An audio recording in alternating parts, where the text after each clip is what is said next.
পাক ঝনে উড়ে স্টেশনে বাস পড়ার মতন আগুনের ফিনকির মতন ঝনে আগুন এসে বেরোচ্ছে। হ্যাঁ, ঘানে পাইয়ে বাঘ তখন উল্টো জঙ্গল ভাঙে চড়ে তখন পালাচ্ছে। সেই তারিখ গিয়ে আবার সেই তালিম ভাইয়ের ভাইকে আবার ধরেছিল। বাঘ যখন নিয়ে গলা বেডে ধরে এক হ্যাঁচকে মানে কোমরটা বাঘের পিঠির ওপরে, ঘাড়ে ছাড়া আগে ধরে না, ঘাড়ে ধরলি সর্বশিরা পার তলার তেনে জয়েন, সেগুলো আমাদের সব কুশি আস।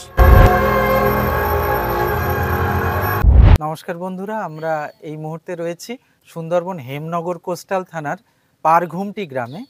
আমরা এখন এমন একজন মানুষের সঙ্গে কথা বলতে চলেছি, ওনার এক আত্মীয় মানে বাঘে আক্রমণ করে। তো সেই দিন কি ঘটনা ঘটেছিল ওনার মুখ থেকে আমরা সরাসরি জেনে নেব। প্রথমে আপনার নামটা একটু জেনে নেব। আপনার নাম? আমার নাম বৃষ্টিপদ মণ্ডল। আচ্ছা, তো একটা সাংঘাতিক ঘটনা ঘটেছিল, আপনার এক আত্মীয় মানে মেসোমশাইয়ের উপরে বাঘের আক্রমণ হয়েছিল। তো কি ঘটনা ঘটেছিল যদি একটু বলেন। আমার তালুমশাই আমার দিদির শ্বশুর। আচ্ছা, উনি খুবই যুদ্ধবীরী, উনি জঙ্গলে যায় না। তা ওনার এক ভাই বলল, চল ভাই আজকে লোক হচ্ছে না, তা আমার সঙ্গে চল জঙ্গল কিনে আসবি, ভেটকি মাছ কান মাছটা ভালো মাছ খাওয়া হবে। আচ্ছা আচ্ছা। তা উনি গেছে জঙ্গলে মাছ ধরতে গিয়ে বাঘ ঝনে উড়ে স্টেশনে বাস পড়ার মতন আগুনের ফিনকির মতন ঝনে আগুন এসে বেরোচ্ছে। হ্যাঁ, তখন তালুমিহার ভাই ওই অবস্থা বললো, ভাই আর বাঁচা গেলে না, আমার তো বাঘে তো নিয়ে গেলে। তখন উনি তখন লৌ করতে মানে 12 লাফ দে গরান কাঠের এক লাঠি নিয়ে উঠেছে। তা ইনি খুবই মানে শক্তিশালী, ঘানে পাইয়ে বাঘ তখন উল্টো জঙ্গল ভাঙে চড়ে তখন পালাচ্ছে। হ্যাঁ, ধরতে পারিনি। আসছিল কার উপরে? তালিমশাইয়ের ভার উপরে। ও বাঘ পুরো হুটে গেছে, গিয়ে আর ধরতে পারেনি। আবার 15 দিন পরে ওই মানে তালিমশাইয়ের ভাই আবার যায়, বলে এক রক্ত না হলে জঙ্গলে জাতি নেই। হ্যাঁ, নিজের ভাই বোন না হলে যুদ্ধ করার লোক নেই। সেই তারিখ গিয়ে আবার সেই তালিম ভাইয়ের ভাইকে আবার ধরেছিল। সেই লাশটাকে আর মানে ফিরতে পারেনি সে মানুষটাকে, তাকে বাঘে নিয়ে বাঘে তাকে খাইয়েই ফেলেছে। ওই আবার মানে একটা গনমুখ হয়েছে, মাছ ধরে আবার ওই মাছ ধরতে গিয়েছে। আর যা লোক ছিল খুব ভয় পাওয়া লোক, বাঘ দেখে ভয় খেতে মানে খুব মানে চিৎকার চিল্লোচ্চারাও দিয়েছে। হ্যাঁ, সঙ্গে যারা ছিল আর হচ্ছে পারেনি, তার লাশও পাওয়া যায়নি। সেও মানে যাতে গেলে একদিনের রাস্তা, সকালে বেরোবে আর সন্ধে হয়ে যাবে, সেখান থেকে কি আনবে আর লাশ? লোকালয় থেকে আর কেউ যায়নি না। যার উপরে বাঘের আক্রমণ হয়েছিল, হ্যাঁ, ওনার নামটা কি? ওনার নাম ছিল শিবপদ। 15 দিন পরে তখন সঙ্গে মোট কতজন ছিল? তবু তা ছিল 10 জন ছিল, একজন ধরেছে আর 9 জন বাকি ছিল। তা 9 জনের মধ্যে কেউ আর এগিয়ে আসেনি? কেউ এগিয়ে আসেনি। আর খুবই মানে গভীর জঙ্গলে নিয়ে গেছে। বাঘ যখন নিয়ে গলা বেডে ধরে এক হ্যাঁচকে মানে কোমরটা বাঘের পিঠির ওপরে, বাঘ যখন যাচ্ছে তা চোখ ঝনে ঝলসি যাচ্ছে, কি যাচ্ছে।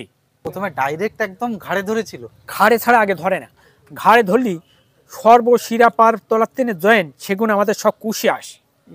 একটা বাঘ অন্তত 3 কুইন্টাল ওয়েট, ওই ওয়েট যদি একটা মানুষ 1 কুইন্টাল মানে ওয়েট সহ্য করতে পারে, আর 2 কুইন্টাল বাড়তি যদি দেয় তার গার উপরে, তার হাড় গোড় মানে ভাঙে, তার সে আর বাঁচতেই পারে না।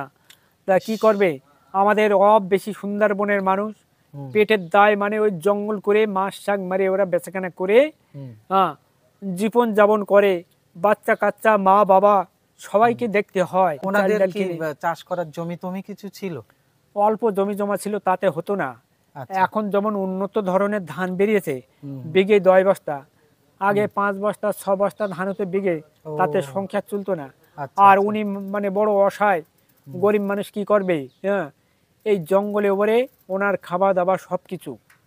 আর বর্তমানে তো জঙ্গলে খুব কড়াকড়ি, মানে এখন তো কোনো গাছ কাটা একেবারে নিষিদ্ধ। হ্যাঁ, সরকারি ভাই জঙ্গলে গাছ কাটা নিষেধ, গাছ কাটলে মানে কেস হয়ে যাবে। আর জঙ্গলের হরিণ যদি মারো, হ্যাঁ, বাঘ হরিণ কোনো কিছু মারা যাবে না মারলে জঙ্গলে। হ্যাঁ, খুব আইন করা। জঙ্গলের হরিণ মারলে দেওয়া হচ্ছে তাদের যাবজ্জীবন লাইফ সাজা, এই জেলে তোমাকে পুঁছে গুলে মরতে হবে। একটা বাঘ ঝন না মরে। আচ্ছা, ওই সুন্দরবনে ওই জঙ্গলের জন্যই যাচ্ছে, জঙ্গলটা কত লাখ লাখ বিঘে আছে, আর জলহায় কত লাখ লাখ বিঘে আছে, সরকার ছাড়া আমরা বলতে পারিনি। এমন এমন জায়গা আছে গাছের আকর্ষণে বর্ষাটা টেনে আনে, ওই বর্ষাটা হইলেই আমরা যাচ্ছে ফসল পাতি ওই খাদ্য খাবার ধান চাল হইলে আমরা খাইয়ে বাঁচি। হ্যাঁ, ওই জন্য সরকারি ভাই জঙ্গলে গাছ কাটা নিষেধ। নদীর চর বরাবর কি গাছ লাগানো হয় সরকারি ভাবে, না জঙ্গল থেকে যে বীজ ভেসে আসে, সর- তাতেই গাছ হয়। সরকার কিছু কিছু মানে লাগিয়ে দিয়েছে, আর এমনিতে ভাসে যখন আসে তখন ওই একটা দানা এসে বইলো, বসে আস্তে গাছ হয়। একটা কেওড়ার দানা, হুম, হুম। একটা বান গাছের দানা, একটা গরান গাছের একটা মানে দানা। তখন সরকার লেবার দিয়ে মানে কাজ করায়, তো তাতে বীজগুলো ওখানে পুঁতে দিল। ওইখানে পুঁতে দিল। হুম, তাতে সরকারি পুলিশ যায়, ওই পুলিশিরা পাহাড় দেয়, হুম, আর এই পাবলিকরা মানে কাজ করে।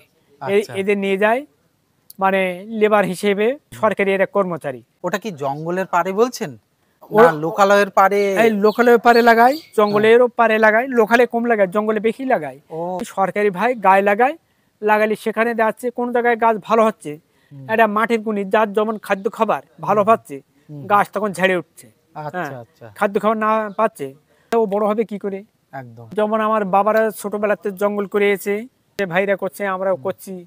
মানে আমাদের পেটের দায়, আমাদের জঙ্গল না করলে উপায় নেই, কি খাবো? হ্যাঁ, হুম, মাছ টাছ মারে, ভালো মাছ হলে আমরা খাতে পারি না, যে এই কটা পয়সা নিয়ে হাট বাজার করব।